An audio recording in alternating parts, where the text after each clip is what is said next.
Hello everyone, स्वागत आप सभी का passion of history YouTube channel पर। तो हम टॉपिक कर रहे थे असहयोग आंदोलन, जो कि महात्मा गांधी के द्वारा शुरू किया गया था 1920 में।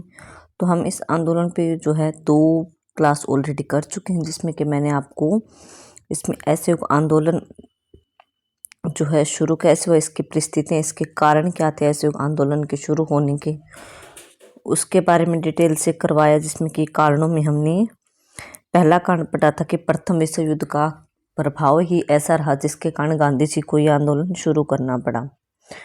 दूसरा, आर्थिक हानि, कि देश को आर्थिक हानि हो रही थी अंग्रेजों के कारण, इसीलिए जो है गांधी जी ने यहाँ आंदोलन खड़ा करने का फैसला ले लिया। तीसरा है रोलेट एक्ट कानून आया था, कब?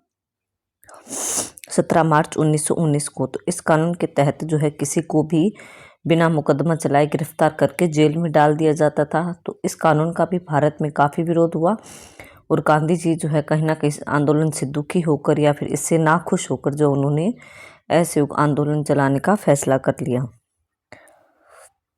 तो फोर्थ पॉइंट हमने जलियांवाला बाग हत्याकांड हुआ था, जिसमें कि काफ़ी लोगों को अंग्रेजों ने मार दिया था, निहत्थे लोगों पर गोलियां चला दी थी। तो इसके कारण जो है ये जलियांवाला हत्याकांड कब हुआ था? 13 अप्रैल को। आज भी 13 अप्रैल है। तो ये 1919 में हुआ था, जिसमें कि एक शोक सभा थी और वहाँ पर 20,000 लोग कहते हैं कि थे, और उस पर अंग्रेजों ने धुआंधार गोलियां चलाई और बहुत सारे लोगों की वहाँ पर मृत्यु हो गई। तो इसके कारण भी जो है गांधी जी भड़क गए और देश की जनता भी भड़क गई कि हमें एक ऐसा आंदोलन खड़ा करना होगा जिससे अंग्रेजों का यहाँ से सफाया किया जा सके।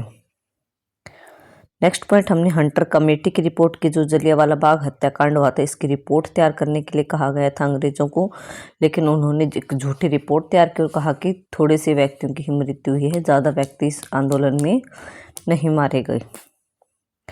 फिर सरकारी कांग्रेस की जांच समिति, कांग्रेस ने भी अपनी जांच समिति या जांच कमेटी गठित की, रिपोर्ट तैयार करवाई, जिसमें कि काफ़ी लोगों के मरने की पुष्टि हुई थी। फिर खिलाफत आंदोलन चल रहा था, जो कि तुर्की के मुसलमानों ने अंग्रेज़ों के खिलाफ शुरू किया था। तो भारत के मुसलमानों ने भी तुर्की का साथ दिया और भारत के हिंदुओं ने भी भारत के मुसलमानों का अंग्रेज़ों के खिलाफ साथ दिया था। अब नेक्स्ट, असहयोग आंदोलन कैसे शुरू हुआ, इसके बारे में हमने देखा कि असहयोग आंदोलन से किस को सहानुभूति नहीं थी। तो CR दास, BC पाल, मदन मोहन मालवीय, श्रीमती एनी बेसेंट और जिन्ना जो है इस आंदोलन को चलाना नहीं चाहते थे। ये मैंने आपको पिछले क्लास में बताया था, लेकिन फिर भी हम रिवाइज कर लेते हैं। फिर हमने असहयोग आंदोलन के प्रोग्राम्स को पढ़ा, कार्यक्रम क्या थे, कि किस किस तरीके से जो हम इस आंदोलन को आगे ले जाएंगे, किन किन बातों को हम इस आंदोलन में शामिल करेंगे। तो ये हमने पॉइंट्स देख लिए थे। आज हमारा टॉपिक रहेगा असहयोग आंदोलन की प्रगति, प्रोग्रेस कैसी थी नॉन कोऑपरेशन मूवमेंट की, कि संपूर्ण देश का दौरा करने के बाद गांधी जी ने असहयोग आंदोलन शुरू कर दिया।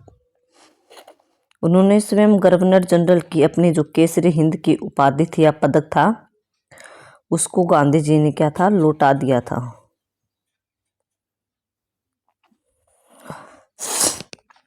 तो इस आंदोलन में जो है गांधी जी ने क्या किया कि गांधी जी ने अपनी जो केसरी हिंद की उपाधि थी वो इस आंदोलन को शुरू करने के बाद लौटा दी, क्योंकि यह उपाधि उन्हें अंग्रेजों ने दी थी। आंदोलन के प्रथम महीने में ही लगभग 90,000 विद्यार्थियों ने स्कूल एवं कॉलेज जाना बंद कर दिया, क्योंकि वो स्कूल और कॉलेज जो है वो अंग्रेजों के द्वारा स्थापित किए गए थे, इसलिए भारतीय विद्यार्थियों ने उन स्कूलों और कॉलेजों में जाना बंद कर दिया। राष्ट्रीय शिक्षा संस्थाओं में दाखिल हो गई। विपिन चंद्र पाल के अनुसार उस समय देश में लगभग 800 राष्ट्रीय स्कूल व कॉलेज थे, मतलब भारत देश के ही जो है 800 स्कूल थे और कॉलेज थे, बाकी अंग्रेजों के थे। तो उन और जो भारत देश के खुले हुए स्कूल कॉलेज थे 800, उनमें जाना शुरू कर दिया विद्यार्थियों ने, और अंग्रेजों के स्कूल और कॉलेज में जाना बंद कर दिया। कलकत्ता में विद्यार्थियों ने हड़ताल की और स्कूलों के प्रबंधकों से सरकार से नाता तोड़ने की मांग की। CR दास ने असहयोग आंदोलन में बढ़ चढ़कर भाग लिया, लेकिन शुरू में जो है ये आंदोलन को शुरू करने के पक्ष में नहीं थे, लेकिन जब आंदोलन शुरू हुआ तो इन्होंने इस आंदोलन में बढ़ चढ़कर भाग लिया। सुभाष चंद्र बोस को नेशनल कॉलेज कलकत्ता का प्रिंसिपल बना दिया गया। बंगाल में लाला लाजपत राय ने आंदोलन को एक नई गति या प्रगति प्रदान की, कि बंगाल में लाला लाजपत राय जो है आंदोलनकारियों को मोटिवेट कर रहे थे। यूपी जो कि बिहार में है, उत्तर प्रदेश में जो है पंडित मोतीलाल नेहरू तथा उनके पुत्र जवाहरलाल नेहरू, और पंजाब में लाला लाजपत राय, गुजरात में वल्लभ भाई पटेल, विट्ठल भाई पटेल, पूना में नरसिंह चिंतामणि केलकर, मध्य प्रांत में डॉक्टर मुंजे अभ्यंकर, बिहार में डॉक्टर राजेंद्र प्रसाद और मद्रास में गोपालाचार्य सत्यमूर्ति एवं टी प्रकाशम। मुस्लिम नेताओं ने मौलाना मोहम्मद अली, शौकत अली अंसारी, मौलाना अब्दुल कलाम आदि नेताओं ने इस आंदोलन में भाग लिया। तो मतलब इसमें टोटल बताया कि कहाँ कहाँ कौन से राज्य में कौन सा नेता जो है आंदोलन को हैंडल कर रहा था। तो आप थोड़ा सा देख लीजिएगा कि कहाँ पर किस राज्य में कौन सा नेता आंदोलन को ज़्यादा अच्छे से चला रहा था, वहाँ पर नेतृत्व कर रहा था। तो ये कई बार एग्जाम में मिलान के लिए क्वेश्चन दे देते हैं। महात्मा गांधी के साथ साथ रविंद्रनाथ टैगोर ने भी अपनी नाइटहुड की उपाधि तथा जमनालाल बजाज ने राय बहादुर की उपाधि जो है वो त्याग दी। तो इन 3 व्यक्तियों ने जो है मुख्य है, 3-4 व्यक्तियों जिन्होंने अपनी उपाधि लुटाई थी। तो महात्मा गांधी ने केसरी हिंद की, रविंद्रनाथ टैगोर ने नाइटहुड की और जमनालाल बजाज ने राय बहादुर की उपाधि अंग्रेजों को लौटा दी, क्योंकि इन्हें अंग्रेजों ने ही इन्हें प्रदान किया था। बहुत से लोगों ने अपने अवैतनिक पद भी त्याग दिए, जो अंग्रेजी सरकार के अधीन काम करते थे ऑफिस में, उन्होंने अपने पद त्याग दिए, परंतु उपाधि व पद त्यागने वालों की संख्या जो है वो काफ़ी कम थी। सरकार के अनुसार 5186 उपाधियों में से केवल 24 लोगों ने जो है अपनी उपाधियाँ ब्रिटिश सरकार को लौटाई थी, कि अंग्रेजों ने 5186 भारतीय लोगों को उपाधियां प्रदान कर रखी, जिसमें कि 24 लोगों ने ही अपनी उपाधियों को वापस लौटाया था, जिसमें कि हमने गांधी जी को देखा, रविंद्रनाथ टैगोर को देखा, जमनालाल बजाज को देखा, इन्होंने अपनी उपाधियां लौटा दी थी। असहयोग आंदोलन में वकीलों और बैरिस्टरों ने भी बढ़ चढ़कर भाग लिया, जिसमें कि CR दास जो कि वकील थे, मोतीलाल नेहरू, MR जयकर, किचलू, वल्लभ भाई पटेल, C गोपालाचार्य, टी प्रकाशम, आसफ अली आदि प्रमुख थे। सबसे ज़्यादा हड़ताल जो है वो बंगाल के वकीलों ने की। मोस्ट इम्पोर्टेंट है, पूछा भी जाता है कि असहयोग आंदोलन के दौरान किस राज्य के या फिर किस जगह के वकीलों ने सबसे ज़्यादा हड़ताल की, तो बंगाल। वकीलों की सहायता के लिए जमनालाल बजाज ने 1 लाख रुपए का कोष मतलब दान भी दिया था हड़ताल में सहायता पहुंचाने के लिए। 1921 ईस्वी तक लगभग 180 वकीलों ने अपनी वकालत करनी बंद कर दी, उन्होंने वकील का कार्य बंद कर दिया।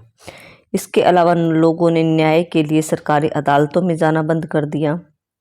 पंचायतों द्वारा अपने मुकदमों का निर्णय करने लगे। पंचायत जो उनकी खुद की हिंदू लोगों की होती थी, छोटी छोटी, उनसे जो अपने फैसले निपटाने लगे। सरकारी अदालत जो कि अंग्रेजों के द्वारा स्थापित की गई थी, वहाँ पर लोगों ने अपना मुकदमा लेकर जाना बंद कर दिया पूरी तरह से। उसमें लगभग 866 पंचायती अदालतें स्थापित हुई, जिनमें सबसे अधिक बंगाल, बिहार और उड़ीसा में स्थापित की गई थी। ये पंचायतों के वकीलों के बारे में बताया गया कि इन्होंने कैसे इस आंदोलन में साथ दिया था।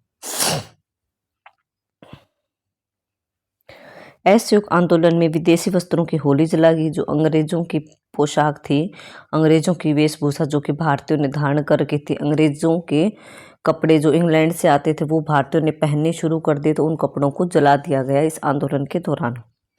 आंदोलनकारी घर घर जाकर विदेशी वस्त्रों को इकट्ठा करते थे और उन्हें बाजार व चौराहों पर जलाते थे।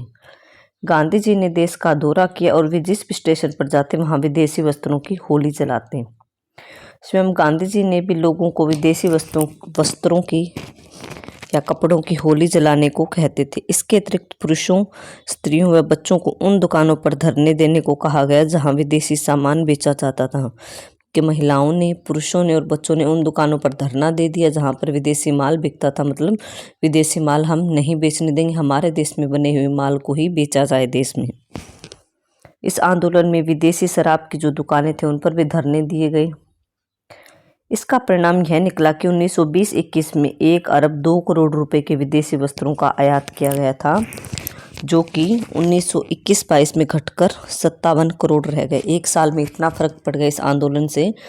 विदेशी वस्त्र जब भारतीयों ने खरीदने बंद कर दिए तो पहले तो जो है 1920 और 21 में तो जो है 1 अरब 2 करोड़ रुपए के वस्त्र जो है या कपड़े जो थे वो भारत में खरीदे जाते थे, लेकिन उससे अगले ही साल जो है यह रकम कितने पहुंच गई, 57 करोड़ तक यह व्यापार रह गया। मतलब अंग्रेजों को इस कपड़े के व्यापार में बहुत ज़्यादा नुकसान हुआ, बहुत ज़्यादा घाटा इन्हें लगा।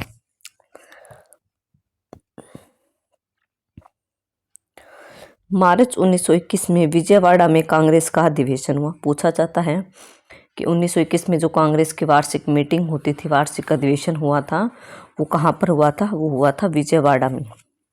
इसमें कार्यकर्ताओं को कोष एकत्रित करने, कांग्रेस के सदस्य बनाने और घर घर चरखा बांटने को कहा गया। इसमें डिसाइड हुआ कि आंदोलन में जो हमें आगे क्या क्या काम करना है, तो कार्यकर्ताओं को कहा गया कि थोड़ा थोड़ा चंदा इकट्ठा करके पैसे इकट्ठे करो आंदोलन के लिए, और कांग्रेस के सदस्य जो है ज़्यादा से ज़्यादा कांग्रेस से लोगों को जोड़ो और घर घर जाकर जो है चरखा बांटो, ताकि चरखे के द्वारा भारतीय जो है अपने खुद के कपड़े खुद बना सकें। इस अधिवेशन में 1 करोड़ लोगों को कांग्रेस की सदस्यता प्रदान करने का लक्ष्य रखा गया। इस अधिवेशन में लक्ष्य रखा गया कि अगले साल तक जो हमें 1 करोड़ लोगों को कांग्रेस पार्टी से जोड़ना है। इसके अलावा तिलक स्वराज फंड स्थापित किया, जिसमें 1 करोड़ रुपए इकट्ठा किए गए। क्योंकि पैसे की भी ज़रूरत थी आंदोलन को चलाने के लिए, तो तिलक राजस्व स्वराज फंड एक दान पात्र रखा गया इस नाम से, और उसमें जो है सभी ने थोड़ा थोड़ा करके अपने पैसे का कंट्रीब्यूशन किया, और इस तरह से जो है 1 करोड़ रुपए इकट्ठा हो गए। इस समय देश में खादी जो कपड़े था, खादी कपड़े का बहुत प्रचार हुआ और खादी राष्ट्रीय प्रतीक बन गई।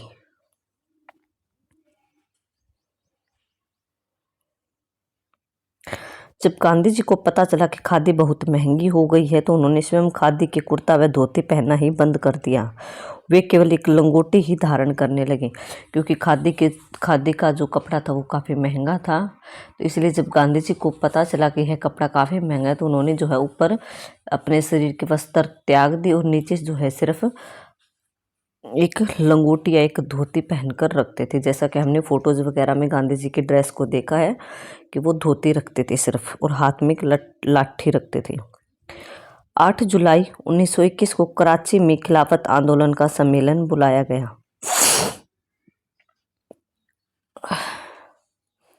खिलाफत आंदोलन जो चला हुआ था उसका सम्मेलन बुलाया गया था 8 जुलाई 1921 को कराची में, जिसमें कि मोहम्मद अली जिन्ना ने मुसलमानों को सेना के पद छोड़ने को कहा। ब्रिटिश सरकार ने जिन्ना व उसके अनुयायी साथियों को गिरफ्तार कर लिया। इससे खिलाफत के नेताओं में और जोश उत्पन्न हो गया। महात्मा गांधी और 47 वरिष्ठ नेताओं ने बयान जारी कर अली बंधुओं की बात को जायज ठहराया। कांग्रेस कार्य समिति ने भी एक प्रस्ताव पास करके सभी नागरिकों तथा सैनिकों को सरकारी दमनकारी सरकार से संबंध तोड़ने को कहा और हिंदू मुस्लिम एकता पर बल दिया। तो ये मुसलमानों के बारे में बताया गया कि उन्होंने कैसे इस आंदोलन में हिंदुओं का साथ दिया और अंग्रेजी सरकार का साथ छोड़ने का उन्होंने फैसला कर लिया। 17 नवंबर 1921 को प्रिंस ऑफ वेल्स, जो कि अंग्रेज था एक, 1921 को जो वह भारत आया। भारत सरकार उसका जोरदार स्वागत करना चाहती थी, परंतु जब यह प्रिंस जो था मुंबई पहुंचा तो भारतीयों ने उसका स्वागत हड़ताल से किया, क्योंकि भारतीयों ने तो हड़ताल कर रखी, देश में आंदोलन छिड़ा हुआ था। तो जो हड़ताल से उस प्रिंस का स्वागत किया गया, उसने मुंबई में आते देखा कि हड़ताल लगी हुई है, हड़ताल शुरू कर रखी है भारत के लोगों ने। उसी दिन गांधी जी ने मुंबई में जो है एलिफिंस्टन मिल मजदूरों की एक विशाल सभा को भी संबोधित किया और विदेशी वस्त्रों की होली चलाई। कि मुंबई में जो एक मिल मजदूर थे जहाँ पर कपड़े बनते थे, वहाँ पर जो है विदेशी वस्त्रों की होली जलाई गई। उसी दिन मुंबई सहित जो है कई स्थानों पर हिंसा भी भड़क गई। पुलिस ने भी, अंग्रेजों की जो पुलिस थी उसने भी निहत्थी भीड़ पर गोलियां चलाई, जिसमें कि 58 व्यक्ति मौत के शिकार हो गए। तो तो 58 व्यक्ति जब मरे तो इस पर गांधी जी को काफ़ी अफसोस हुआ, क्योंकि वो बिल्कुल भी खून खराबा नहीं चाहते थे, हिंसा नहीं चाहते थे आंदोलन में। तो इसीलिए जो है गांधी जी ने 3 दिन का उपवास या व्रत रखा। इस प्रकार प्रिंस ऑफ वेल्स जहाँ भी गए वहाँ पर जीवनहीन नगरों ने उनका स्वागत किया। जो ये प्रिंस, ये राजकुमार जो था आया था, ये जिस भी शहर में गया वहाँ पर हड़तालों से और दंगों से ही जो है उसका स्वागत किया है। उसे कहीं भी भारत में शांति नहीं दिखाई दी, उसे अंग्रेजों के खिलाफ सिर्फ विरोध दिखाई दे रहा था। इस समय असहयोग आंदोलनकारियों का हौसला जो है पूरी बुलंदी पर था, पूरी तरक्की पर था। अवध जो कि उत्तर प्रदेश में है, किसानों एवं किसान सभा ने आंदोलन छेड़ रखा था। तो अवध जो कि उत्तर प्रदेश में है, वहाँ पर किसानों ने आंदोलन छेड़ रखा था। दूसरी ओर जवाहरलाल नेहरू भी वहाँ पर गांव-गांव में जाकर असहयोग आंदोलन का प्रचार कर रहे थे, लोगों को इस आंदोलन से जोड़ रहे थे और लोगों को प्रेरित कर रहे थे।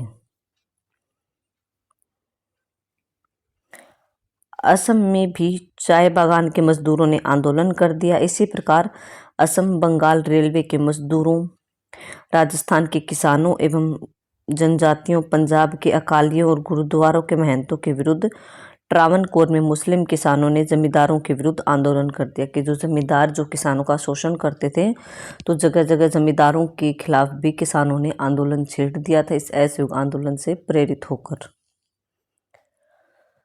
इसी समय राष्ट्रीय सेवा दल संगठन के कार्यकर्ता भी हड़तालों में भाग लेते एवं विदेशी कपड़ों की होली जलाते थे। सरकार स्वयंसेवी की ताकत से घबरा गई। सरकार मतलब अंग्रेजी सरकार भारतीयों के इस विरोध को देखकर जो है वो थोड़ा घबरा गई थी। साम्राज्यवादी अखबार स्टेट्समैन में और इंग्लिशमैन लिख रहे थे कि कलकत्ता पर स्वयंसेवकों का अधिकार हो गया है और सरकार जो वहाँ पर समाप्त हो गई है, मतलब कलकत्ता में सरकार का राज अब नहीं है।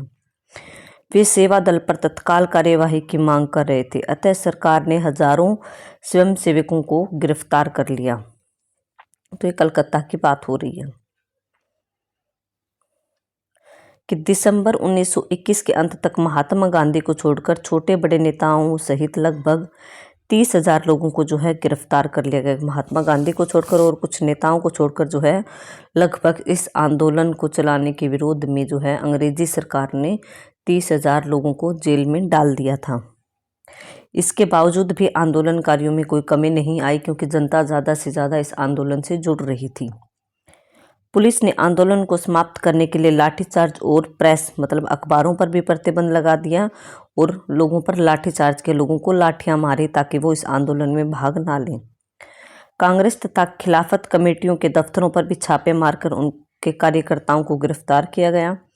आंदोलनकारियों के बढ़ते हुए जोश को देखकर जो है वो ब्रिटिश सरकार घबराने लगी कि जनता जो है वो ज़्यादा ही भड़क गई है और आंदोलन में जो है जनता दिन प्रतिदिन ज़्यादा ही जुड़ती चली जा रही है। नेक्स्ट कि चोरा चोरी की घटना और असहयोग आंदोलन की समाप्ति। तो आंदोलन की समाप्ति कैसे होती है ये देखते हैं कि दिसंबर 1921 में अहमदाबाद में कांग्रेस का वार्षिक अधिवेशन हुआ। तो जो एक तो हुआ था स्टार्टिंग से जनवरी में, एक हुआ था 1921 में दिसंबर में। तो दिसंबर में कांग्रेस का जो वार्षिक अधिवेशन होता था वो कहाँ पर हुआ? अहमदाबाद में, जिसमें कि आगे की प्लानिंग या रणनीति तय करने के लिए महात्मा गांधी पर जिम्मेदारी सौंपी गई कि अब आप बताइए कि आगे हमें इस आंदोलन को कैसे चलाना है। सरकार की दमनकारी नीति जारी थी, सरकार दबा रही थी आंदोलन को। अतः जनवरी 1922 में सर्वदलीय सम्मेलन बुलाया गया, जिसमें सरकार को दमनकारी नीति छोड़ने को कहा गया। सर्वदलीय मतलब सभी लोगों का, अंग्रेजों का और भारतीयों का एक सम्मेलन बुलाया गया, जिसमें कि भारतीयों ने अंग्रेजी सरकार से प्रार्थना की कि जो आप ये दमनकारी तरीके से लाठीचार्ज करके गोलियां चलाकर जो आंदोलन को दबा रहे हो ये गलत है, इस दमनकारी रास्ते को आप छोड़ दो। गांधी जी ने स्वयं भी वायसराय को पत्र लिखकर स्वतंत्रता बहाल करने व बंदियों को रिहा करने की अपील की कि पत्र लिखा वायसराय को गांधी जी ने कि आप स्वतंत्रता को जो है इतना ज़्यादा मत उसको प्रतिबंध करो और जो हमारे जितने भी लोगों को आपने जेल में डाला हुआ उन सभी को रिहा कर दो। गांधी जी ने चेतावनी दी कि यदि सरकार ने ऐसा नहीं किया तो वे सविनय अवज्ञा आंदोलन शुरू कर देंगे। सविनय अवज्ञा मतलब सच के रास्ते पर डटे रहकर जो है हम सरकार के किसी भी आज्ञा का पालन अब आगे से नहीं करेंगे, असहयोग तो हम सरकार के साथ कर ही रहे हैं। अब आगे जो हमारी प्लानिंग रहेगी वो रहेगी कि सरकार की किसी भी आज्ञा का पालन ना करना। इसलिए जो मैं आपसे पहले ही प्रार्थना कर रहा हूँ कि आप जितने भी कैदियों को आपने जेल में डाला हुआ है उनको रिहा कर दीजिए, और जो दमनकारी तरीके से इस आंदोलन को आप दबाने की कोशिश कर रहे हैं हिंसा के द्वारा, उस रास्ते को भी अपनाना छोड़ दीजिए। लेकिन सरकार ने गांधी जी की मांगों को अनदेखा कर दिया। अतः गांधी जी ने सविनय अवज्ञा आंदोलन शुरू करने की घोषणा कर दी कि हम एक आंदोलन और शुरू कर रहे हैं, उसका नाम होगा सविनय अवज्ञा आंदोलन। यह आंदोलन गुजरात में सूरत के बारदोली तालुका से आरंभ होना था। डिसाइड कर लिया गया कि हम आंदोलन की शुरुआत कहाँ से करेंगे। तो कहाँ से शुरुआत करने की प्लानिंग रखी गई थी सविनय अवज्ञा आंदोलन की? गुजरात से। परंतु इसी समय चोरा चोरी की घटना घट गई। वहां उग्र भीड़ ने 5 फरवरी 1922 को जो अंग्रेजों की पुलिस चौकी थी उसको आग लगा दी। जनता भड़की हुई थी। चोरा चोरी जो एक जगह का नाम है जो कि उत्तर प्रदेश में है, तो वहां पर एक पुलिस चौकी थी अंग्रेजों की। वहां पर आंदोलन जो असहयोग आंदोलनकारी उनके व्यक्ति जो थे वो भड़के हुए थे। जनता थोड़ी ज़्यादा वो हो गई थी हिंसक, और भड़की हुई जनता ने जो पूरे के पूरे पुलिस स्टेशन को आग लगा दी, जिसमें कि अंग्रेजों के 22 पुलिसकर्मी मारे गए। गांधी जी को लगा कि असहयोग आंदोलन ने अब हिंसात्मक रूप ले लिया है, कि इसमें अब मारकाट हो रही है, अंग्रेज भी लोगों को मार रहे हैं और भारत के लोग जो है वो भी कहीं ना कहीं धीरे धीरे हिंसा का प्रयोग इस आंदोलन में करते जा रहे हैं। इसलिए उन्होंने आंदोलन को स्थगित कर दिया, मतलब रोक दिया। बारदोली में कांग्रेस की कार्यकारिणी की बैठक में गांधी जी ने असहयोग आंदोलन के स्थान का प्रस्ताव पेश किया, जिसे कि एक बहस के बाद पारित कर दिया गया। इसी समय गांधी जी ने रचनात्मक कार्यों पर जोर दिया और असहयोग आंदोलन समाप्त हो गया। मतलब जो ये बारदोली में बैठक हुई थी कांग्रेस के नेताओं की, तो वहाँ पर गांधी जी ने अपना अंतिम फैसला सुना दिया कि मैं इस आंदोलन को बंद करने जा रहा हूँ, और इसका बंद करने का एकमात्र कारण है इसमें हिंसा का प्रयोग होने लगा है, जो कि मैं बिल्कुल भी नहीं चाहता। इसलिए हिंसात्मक कार्यवाहियाँ होने के कारण मैं इस आंदोलन को, असहयोग आंदोलन को इसी समय यहीं पर बंद करता हूँ। तो गांधी जी ने असहयोग आंदोलन वापस ले लिया या फिर बंद कर दिया। अब आती कि आंदोलन के स्थगन की विरोध, उसकी आलोचना हुई थी।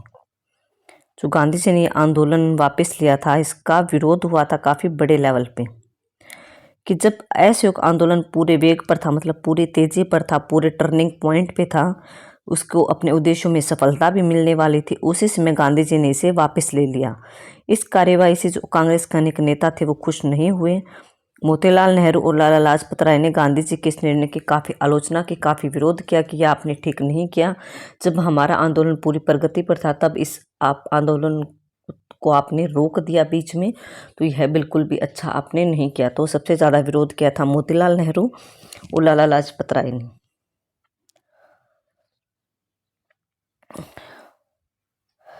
बित्रानी, मार्क्सवादी, रजनीपाल दत्त आदि अनेक टीकाकारों ने भी गांधी जी के निर्णय को अच्छा नहीं माना। उनका मानना था कि गांधी जी ने असहयोग आंदोलन इसलिए स्थगित या फिर इसलिए नहीं टाला कि चोरा चोरी नामक स्थान पर हिंसात्मक दुर्घटना हो गई, बल्कि उन्होंने इसे इसीलिए वापस ले लिया कि उन्हें यह महसूस होने लगा कि आंदोलन की बागडोर जो है वो उनके हाथों से निकलकर जनता के शक्तिशाली हाथों में जाने वाले। मतलब कि जो ये टीकाकार थे रजनीपाल दत्त, इन्होंने अपना पॉइंट ऑफ व्यू रखा कि गांधी जी ने हिंसात्मक घटना के कारण आंदोलन को वापस नहीं लिया, बल्कि गांधी जी को ये महसूस हुआ कि अब आंदोलन का नेता, मुख्य नेता जो वो मैं नहीं बल्कि जनता बनने जा रही है, इसलिए इन्होंने जो है जलन में है इस आंदोलन को रोक दिया है। तो ये ऐसे इनकी आलोचना हो रही थी।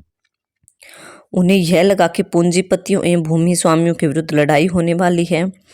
उन्होंने बारदोली की कांग्रेस की कार्यकारिणी की बैठक में अनेक सबूत भी प्रस्तुत किए।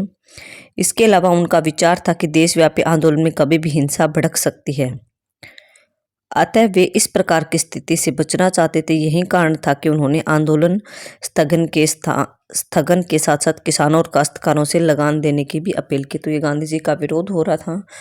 सारी बातें उनके बारे में ही कही जा रही है कि गांधी जी को पता था अभी कभी भी हिंसा भड़क सकती है और वे इस स्थिति से बचना चाहते थे। यही कारण था कि उन्होंने जो है आंदोलन भी रोक दिया और किसानों और काश्तकारों को टैक्स देने के लिए भी कहा कि आप टैक्स अदा करो। 24 फरवरी 1922 को दिल्ली में एक विशेष समिति की सभा आयोजित की गई। एक मीटिंग बुलाई गई जिसमें कि गांधी जी के विरुद्ध डॉक्टर मुंजे एवं जे.एम. सेनगुप्त ने भाषण दिए व एक प्रस्ताव भी पेश किया।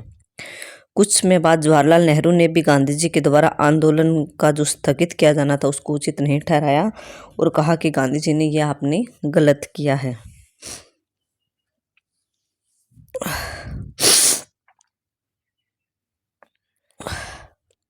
आगे सी.आर. दास ने मतलब इस पूरे पहरे में इसके आलोचना हो रही कि गांधी जी ने आंदोलन को बंद क्यों किया, इसकी किन किन ने आलोचना की। तो सी.आर. दास ने लिखा है कि महात्मा गांधी आंदोलन को शानदार तरीके से शुरू करते हैं, वह इसे योग्यता से अच्छे तरीके से चलाते भी हैं, एक के बाद अनेक सफलताएं भी प्राप्त करते हैं और चरम सीमा तक ले जाते हैं, परंतु बाद में इसके संतुलन को खोकर जो है डगमगाने लगते हैं और आंदोलन को बंद कर लेते हैं। मतलब इन पर कमेंट पास किए गए गांधी जी पर आंदोलन को रोकने को लेकर। अब आता है आंदोलन का मूल्यांकन या महत्व क्या था इसका। तो आज हमारे टॉपिक हम खत्म ही कर देंगे, थोड़ा सा रहता है।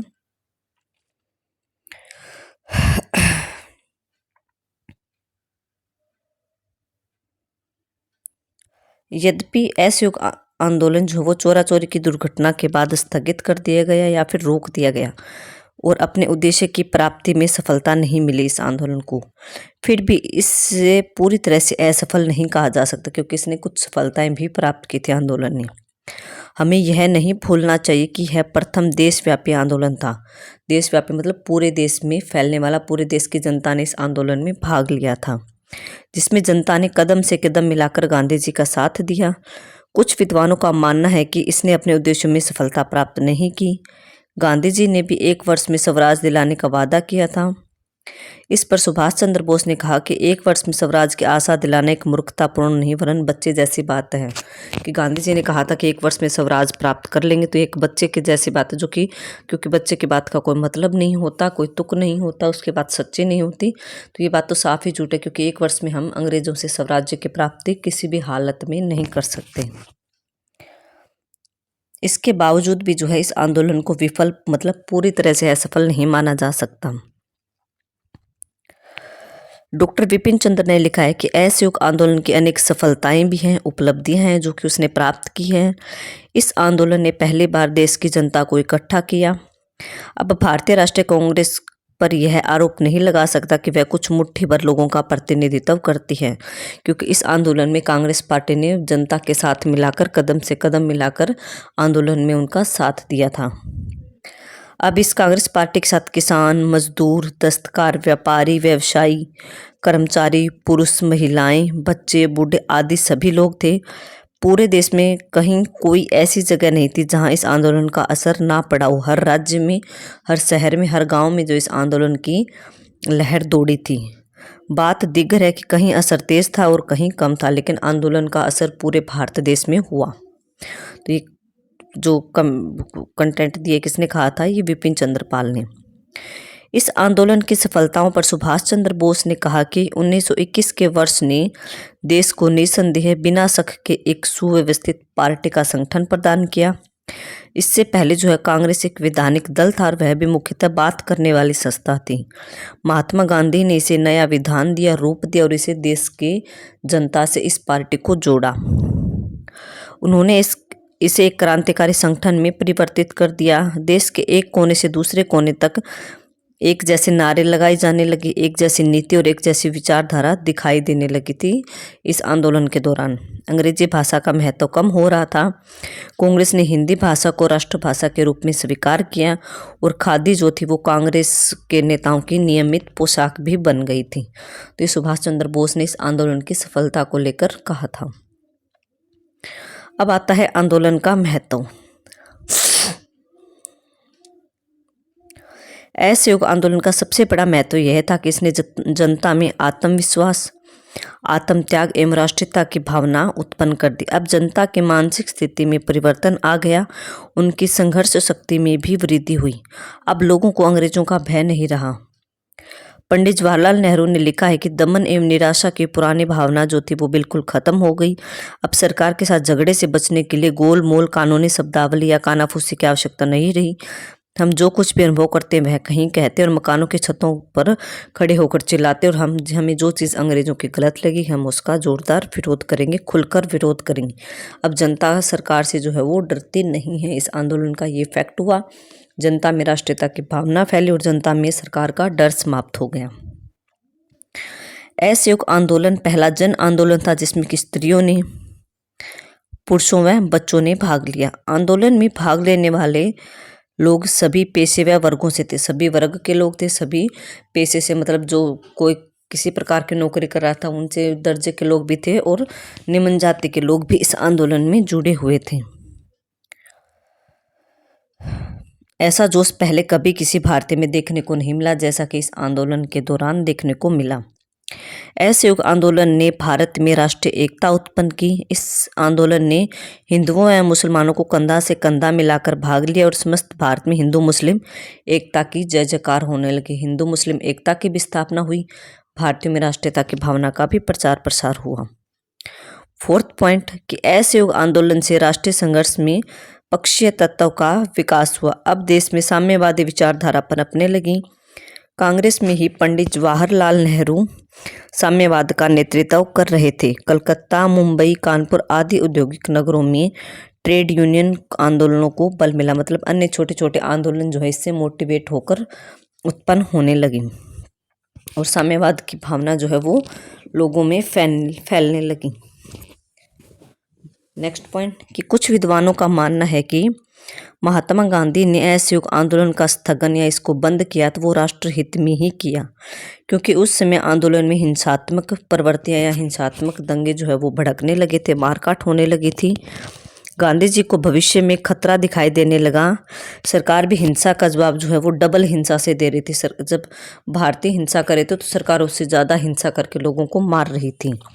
इससे जनता के मनोबल पर असर पड़ सकता था, क्योंकि जब ज़्यादा संख्या में भारतीय लोग मर रहे थे तो क्या पता डर के कारण जनता पीछे हट जाए और आंदोलन में आगे भाग ना ले। इसलिए जो है गांधी जी ने दूरदर्शिता मतलब समझदारी से और आगे की देखते हुए दिमाग से काम लिया और इस आंदोलन को बंद करना ही उचित समझा। ये आंदोलन का असर था। असहयोग आंदोलन से रचनात्मक कार्यों को बल मिला। देश में खादी पहनना, चरखा कातना, राष्ट्रीय शिक्षा संस्थाएं खुली, स्वदेशी वस्तुएं अपनानी शुरू कर दी लोगों ने। अब भारतीयों में स्वदेश मतलब अपने देश के प्रति प्रेम जागृत हुआ। राष्ट्रीय शिक्षा संस्थाओं ने एक बड़ी संख्या में देशभक्त उत्पन्न कर दिए कि जो शिक्षा संस्थाएं भारतीयों द्वारा खोली जा रही थी इनमें भारतीयों को मोटिवेट किया जाता था, उन्हें अपने देश के प्रति प्यार करना सिखाया जाता था, इन्हें अंग्रेजों का विरोध करना इसमें शिक्षा दी जाती थी। असहयोग आंदोलन से कुटीर उद्योगों, छोटे छोटे उद्योगों का भी बहुत विकास हुआ, क्योंकि अंग्रेजों के माल का तो बहिष्कार करना शुरू कर दिया था, अंग्रेजों के कपड़ों को भी खरीदना बंद कर दिया था। तो अब छोटे छोटे उद्योग स्थापित किए गए, उनमें भारतीय कपड़े बनने लगे थे। देश में सूती वस्त्र बनता था, लोहा बन रहा था, कागज, चीनी, दिया, सिलाई, साबुन आदि के जो है देसी छोटे छोटे उद्योग धंधियाँ, फैक्ट्रियाँ स्थापित होने लगी थी और उनमें लोगों को रोजगार मिलने लगा था।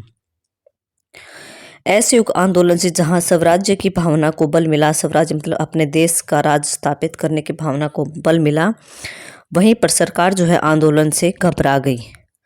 वायसराय जो चेम्सफोर्ड था, अंग्रेजों का जो वायसराय उस समय भारत में, तो पूछा भी जाता है कि असहयोग आंदोलन के दौरान भारत में अंग्रेजी वायसराय कौन था, तो चेम्सफोर्ड। चेम्सफोर्ड ने कहा है कि मैं इस आंदोलन से घबरा गया हूँ, चक्कर में पड़ गया हूँ। उसने भारत मंत्री को लिखा कि आंदोलन की प्रबलता के कारण भारत सरकार को एक भयंकर स्थिति का सामना करना पड़ रहा है। इस बात की पूर्ण संभावना है कि इसके परिणाम बहुत भयंकर और खतरनाक हो सकते हैं। इस आंदोलन के दौरान जो है ये बातें हुई थी भारत मंत्री और वायसराय की, तो उन बातों को यहाँ पर बताया गया है। मतलब अंग्रेजी सरकार भी इस आंदोलन की प्रगति को देखकर, लोगों की एकता को देखकर घबरा गई थी। अब आता है निष्कर्ष। इस तरह से स्पष्ट है कि असहयोग आंदोलन भारत के इतिहास में एक नए युग का आगमन था। गांधी जी ने सत्य व अहिंसा के बल पर इस आंदोलन को जनता तक या जन जन तक पहुंचाया। यह पहला आंदोलन था जिसमें जनसाधारण जनता ने बढ़ चढ़कर भाग लिया। भले ही महात्मा गांधी द्वारा आंदोलन के स्थगन की कुछ लोगों ने आलोचना की कि गांधी जी ने जो आंदोलन बंद किया था उसकी आलोचना की, परंतु इससे न केवल भारतीयों को राष्ट्रीयता एवं एकता के सूत्र में बांधा बल्कि लोगों में स्वदेश प्रेम की भावना भी इस आंदोलन ने जागृत की थी। तो इस आंदोलन के परिणाम अच्छे ज़्यादा हुए जबकि बुरा कम हुआ था। खादी पवित्रता एवं राष्ट्रीय स्वाधीनता का चिन्ह बन गई। इसी आंदोलन ने आगामी संघर्ष अर्थात भारतीय स्वाधीनता की पृष्ठभूमि तैयार की। भारत को आज़ाद कराने की या आगे जो आंदोलन सफल आंदोलन चले थे उनकी पृष्ठभूमि या उनका आधार जो है यह असहयोग आंदोलन ही बना था और पहला आंदोलन था जिससे इतनी बड़ी संख्या में जनता जुड़ी थी और जनता ने इस आंदोलन में बढ़ चढ़ कर भाग लिया था। तो ये हमारा था असहयोग आंदोलन का टॉपिक जो कि 1920 में गांधी जी द्वारा चलाया गया। इसमें हमने कारण भी देखे हैं, प्रगति भी देखी, इनके कार्यवाहियाँ, इनके कार्यक्रम क्या थे उनके बारे में भी देखा और इसका आलोचना हुई क्यों हुई उसके बारे में भी देखा, किन्होंने आलोचना की उसके बारे में भी पढ़ा और उसके महत्व को भी देखा कि आंदोलन का अंतिम महत्व क्या रहा था, इसकी लाभ लोगों को क्या हुआ और इसका निष्कर्ष। तो पूरे कंप्लीट टॉपिक को मैंने आपको 3 क्लास में असहयोग आंदोलन का जो कंप्लीट टॉपिक था वो करवा दिया है। तो आई होप आपको क्लास अच्छे से समझ आई होगी, आपको टॉपिक अच्छे से क्लियर हुआ होगा। अगर आपको क्लास अच्छी लगती है तो प्लीज़ क्लास को लाइक करें, शेयर करें और चैनल को ज़्यादा से ज़्यादा सब्सक्राइब करें ताकि जिस भी बच्चे को यह टॉपिक करना हो वो यहाँ से जो है अच्छे से इस टॉपिक को कर सके। इस क्लास के जो है PDF है ये मैं आपको अपने टेलीग्राम ग्रुप पे भेज दूँगी जो कि हमारे चैनल का टेलीग्राम ग्रुप है पैशन ऑफ हिस्ट्री, वहाँ पर आपको इसकी PDF मिल जाएगी। तो आप प्रिंट आउट निकलवा सकते हैं या फिर मैं जैसे जैसे समझा रही हूँ लाइन टू लाइन वैसे आप करके आप इसको नोट्स भी बना सकते हैं। जैसे आपको ठीक लगे वैसे आप इस टॉपिक को कर सकते हैं। मैंने अपनी तरफ से बहुत अच्छे से करवाने की कोशिश की है। क्लास आपको अच्छी लगे तो प्लीज़ क्लास को आगे ज़्यादा से ज़्यादा शेयर करें। Okay, thank you everyone.